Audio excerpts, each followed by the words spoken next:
Hello and welcome to the Tour 16 studio. My name is Niko, I'm the founder of Tech Open Air, and I'm here with Matthias Döpfner, the CEO of Axel Springer. Matthias, thank you so much for coming by. I have a question about your past. You actually studied musicology and theatrical arts. So how important do you think is cross-interdisciplinary knowledge exchange now for your company and role as CEO of Axel Springer? Well, that's an interesting point. I think you could say studying music or musicology is a waste of time if you want to run a media company.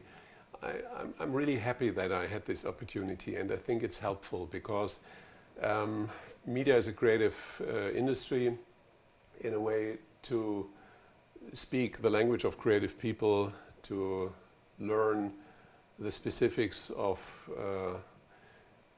music and art can only help in a way to run a very creative business like the media industry, like journalism. And in general, I think to have inspirations from very different areas is good, like a diverse team. If you have a team with a high diversity, you're usually more successful than if you have a team that is very, let's say, consistent and homogeneous.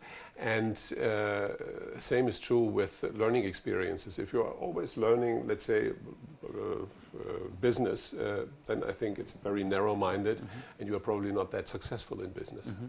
And what technologies do you think will impact the media business and also your company most in the next decade?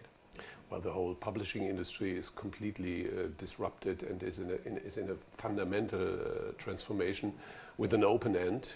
I personally tend to be optimistic. I think that media business journalism in the digital world is going to even be better than in the analog world, both quality-wise and with regard to the financial results.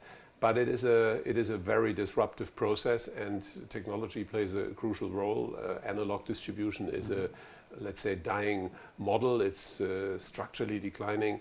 It's all about digital distribution. It's about mobile. It's about interactivity.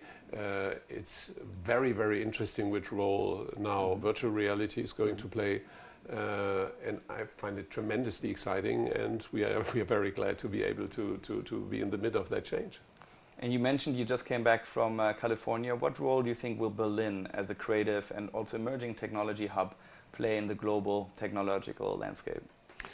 Well, Berlin, our former mayor used to say Berlin is poor but sexy.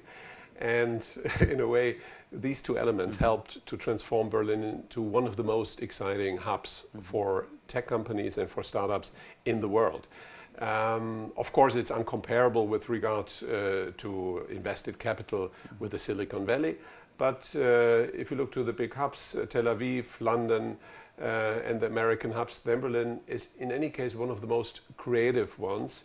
And also with regard to invested capital is growing fast. Why is that so? Because it was very cheap at the beginning to rent space here for artists, to rent a studio, for founders to rent office space. And at the same time, the quality of life was very exciting in Berlin. Berlin is a slightly decadent, hedonistic place with a great nightlife, best clubs, and that helps. So the combination of sexiness and poorness transformed Berlin into an exciting place for tech innovation. You've grown your digital share of revenue tremendously since you became CEO. A lot of it via acquisition. What is your M&A strategy moving forward now that you have bought Business Insider, you've made large investments in other platforms in the US? What can we expect in the years to come? Our goal is to become, with Axel Springer, the leading digital publisher. We are, with roughly 200 million unique users, by far the biggest digital publisher in Europe, but now we want to go beyond Europe. It is all based on a very, very simple strategy. We say we do basically three things. We buy or launch content, platforms, content products, content brands. We launch or buy marketing companies that always used to be an important part of a media company. That means advertising revenues. And the third pillar is classified advertising revenues, so portals of real estate, cars, jobs. We called it the classified ads in the old analog world.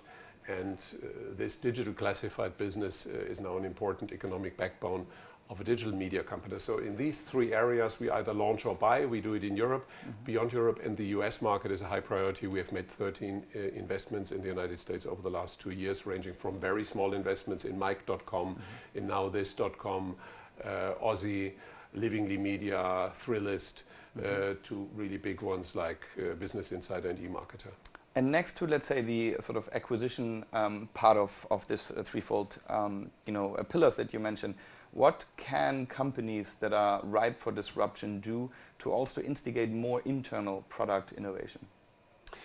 The first important thing is you may not be afraid of self-cannibalization. You're going to be cannibalized anyway, so it's much better to do it yourself.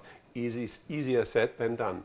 Then I do not believe in central innovation. I think you should not have a kind of innovation department. That doesn't work in departments. Innovation, creativity is taking place where you don't expect it to take place, so in a very decentral manner. So what you can do is to create a culture, to create a mindset, a spirit where people dare to come up with ideas, where people dare to do things that they are not supposed to do.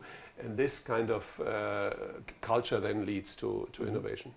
And now we just did a brief walkthrough through here the grounds of Tech Open Air. From what you've seen so far, how do you think it sets itself apart from other conferences, and what do you like best so far? Well, I have to say I love it because I really like the approach that on the one hand it is a kind of platform for interaction and communication among startups, among tech nerds, experts, entrepreneurs.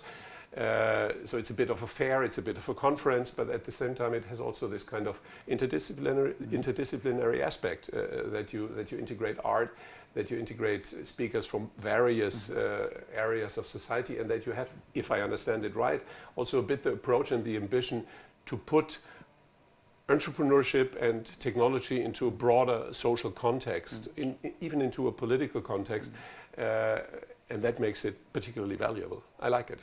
That was me with Matthias Döpfner. Thank you very much, Mr. Döpfner, for coming by. We really appreciate it. And Axel Springer, to say that also has been a supporter from Tech Open Air from the beginning, really, from our early days.